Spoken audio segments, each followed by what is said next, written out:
Hello, viewers. This is Nazir Mahmood, and I am speaking on Gauri channel with you. Now, this Gauri channel is a vlog that we will be uploading on and off frequently.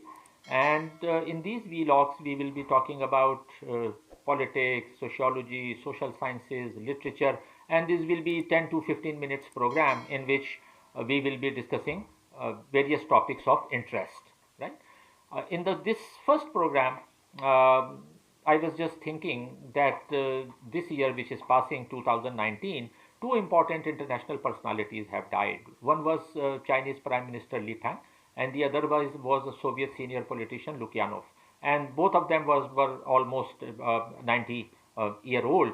So thinking about them, the idea came to me that many people, observers of Soviet and Chinese politics, are confused about in that system who actually wields power, whether it is the prime minister or the chairman of the party or general secretary of the party, or then there are various organs like central committee, supreme soviet, politburo. So many people are confused about what exactly they mean and who has the power and how power transferred or shifted from one person to another person. So I thought maybe it will be a good idea to explain briefly how the system worked in a socialist country. Well, talking about the Soviet Union or Russia first, in 1917, when the Soviet Revolution came about, at that time the office of General Secretary did not exist. Um, it was not called General Secretary, though Vladimir Lenin was uh, the leader of the party, and when the revolution became successful in 1917, he also became head of government, which you can call as prime minister. So he held two offices. He was the party leader and he was kind of a prime minister heading the government itself. But then, of course, it was a new revolutionary government, so party affairs also demanded a lot of attention. So gradually, what happened? Stalin started taking care of most affairs, especially after the attack on Lenin in 1923. And in 1924, when Lenin died, there was a power tussle, and in that tussle, Stalin became successful. And by that time, the office of General Secretary of the Communist Party had become strong.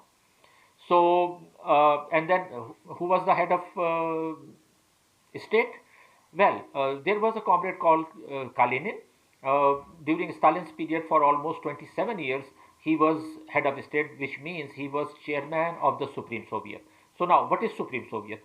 Supreme Soviet was a primary legislative body, which you can call like lower house in America, or National Assembly in Pakistan, or Rajya Sabha in India. So this is primary legislative body, which was supposed to make laws for the Soviet Union. It was called the Supreme Soviet. And the chairman of the Supreme Soviet was considered as head of state and also as Speaker of the Soviet Union, Speaker of the Supreme Soviet. So Kalinin, for 27 years, he was, when Stalin was General Secretary of the party from 1924 to 1952, 53, almost 3 decades. Out of those 3 decades, 27 years, Kalinin was the head of state or chairman of the Supreme Soviet. Then who was the prime minister? Well, during the later period after 1930, the prime minister was Molotov. And from 19 to 1941, 1930 to 1941, Molotov held this position of head of government or prime minister. But in 1941, Stalin decided to take over that position also. So Molotov was demoted to be the deputy prime minister. And probably because of the Second World War, which was going on, Stalin decided that he had to directly control the government, not through Molotov. So from 1941 to till his death, Stalin also had the office of prime minister. Okay. Then what happens in 1953? Now, before his death in March 1953, in October 1952, Stalin was very old already, in his 70s, mid 70s.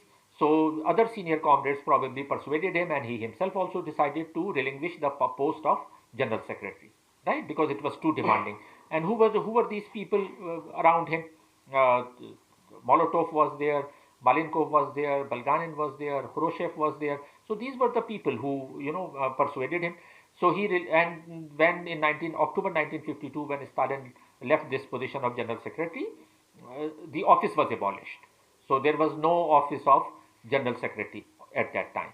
But when in March Stalin died, then the new dispensation which came into being, they decided that probably it is better not to give too many positions to one person.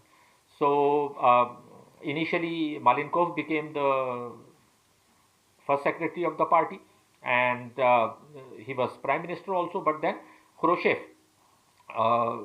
became more powerful in that power struggle, and Malenkov was removed as the general secretary, and Khrushchev became the general secretary of CPSU, that is Communist Party of the Soviet Union. But after 2 years, Malenkov was removed, and Bulganin was also appointed as prime minister of the Soviet Union. So now Malenkov was out of the scene, and now two persons emerge: one, Khrushchev as the general secretary of the party, and Bulganin as the prime minister of the party. Now that arrangement goes on for and then the third one is, head of state. Yes, head of state was first Shchevernik, and then Voroshilov, probably from 1954 to 1960. For 6 years, he was head of state or chairman of the Supreme Soviet. So these were three people: Voroshilov, Bulganin, and Khrushchev. But then what happens? Then Khrushchev also decides to remove Bulganin. And then again, though he was initially against one person having two offices, then Khrushchev decides to become the prime minister also in 1958. So just after 3 years in office, Bulganin was removed. Bulganin was prime minister from 55 to 58. Now Khrushchev holds two offices: general secretary of the Communist Party and prime minister of Communist Party. And the head of state or chairman of Supreme Soviet is Voroshilov. Come 1960, what happens in 1960? In 1960, as head of state or chairman of the Supreme Soviet, Voroshilov is removed, and Khrushchev decides that Brezhnev becomes the chairman of the Supreme Soviet, which is head of state. So now two persons emerge on the scene: Khrushchev and Brezhnev.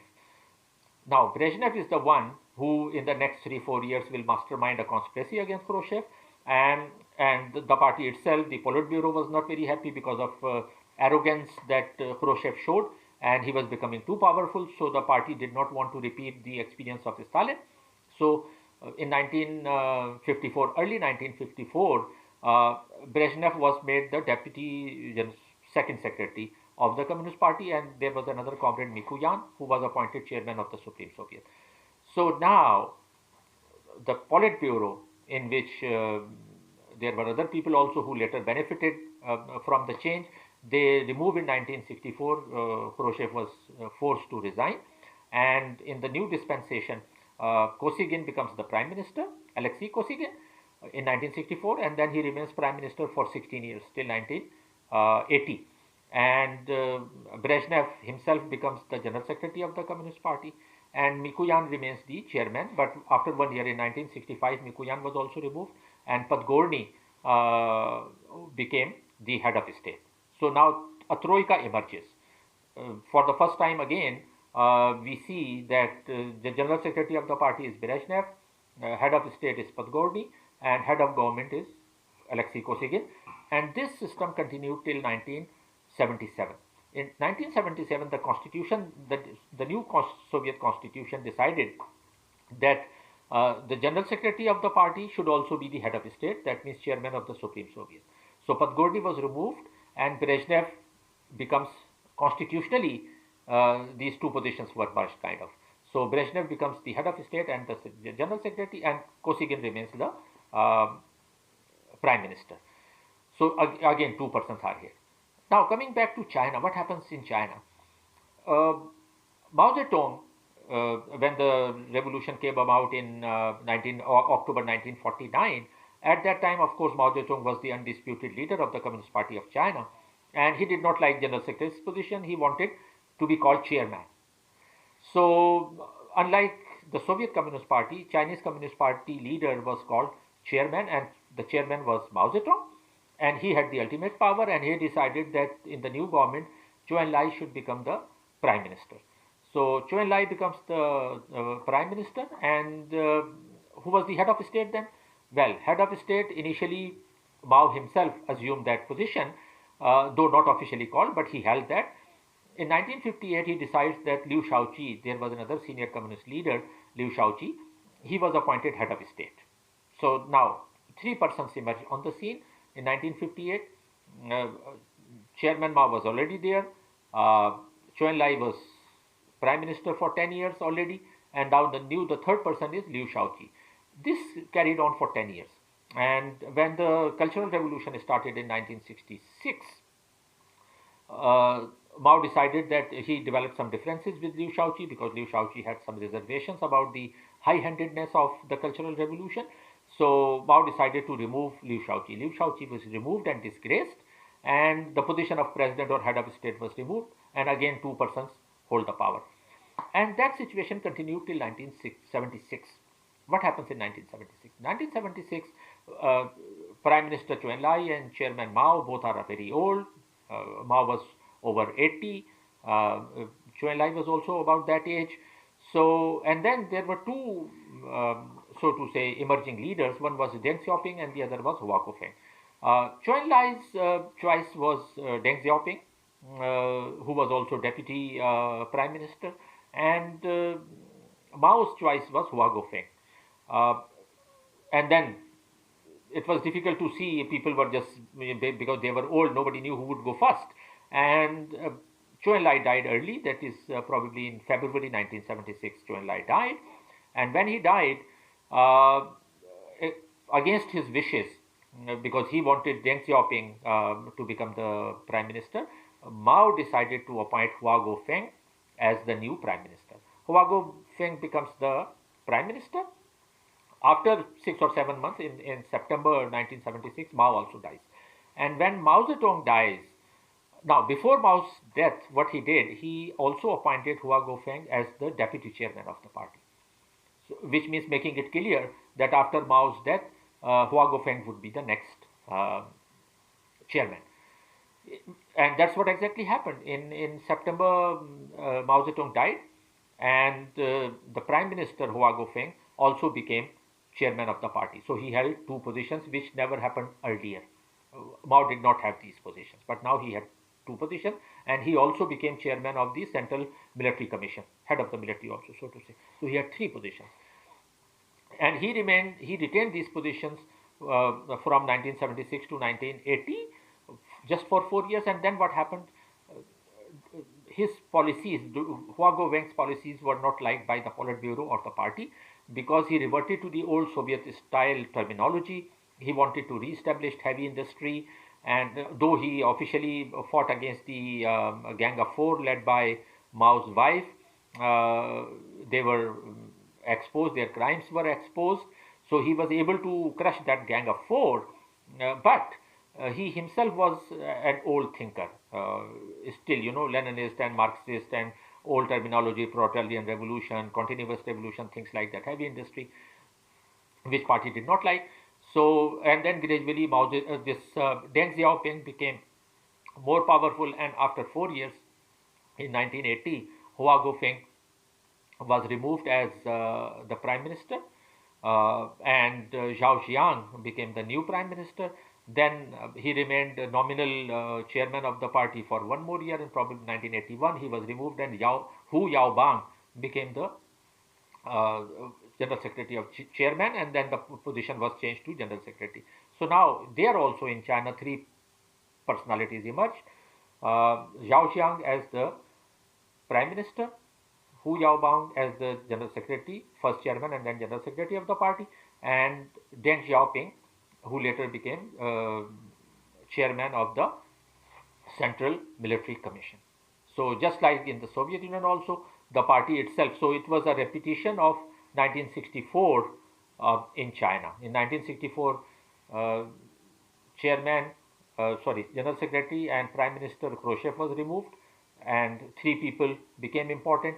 Here also now, Hua Guofeng, prime minister and party chairman, was removed, and three persons emerged: Deng Xiaoping, Hu Yaobang, party chairman, and prime minister Zhao Ziyang. Now these people deserve another detailed episode than what they did and how the reforms in the Soviet Union and China progress. But that we will discuss in another program. For the time being, thank you very much, and don't forget to subscribe to Gauri channel, which is there to discuss, as I said, topics of history, international relations, political science, sometimes even religion and literature. So please do subscribe to Gauri channel. Thank you very much.